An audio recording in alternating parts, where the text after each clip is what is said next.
And so here we are, we're on the Amtrak train, the number 92 from Miami to Tampa, Florida, and Valerie is going to share with us her famous, infamous meatloaf recipe. Sakatuas, Valerie. Alright, so for meatloaf, I like to make it a little spicy. Secret is, add a little bit of sriracha in there.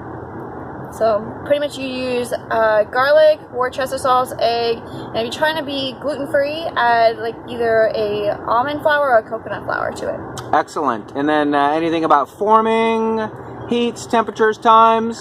Usually around 400, but I do it in smaller dishes that are glass usually, so that way you can have individuals. And then when it's halfway cooked, about 15 minutes in, drain the grease out, and then add into your barbecue sauce or something like that you want to put as your topping. So what do you do with those smaller dishes? Sounds like you might freeze those.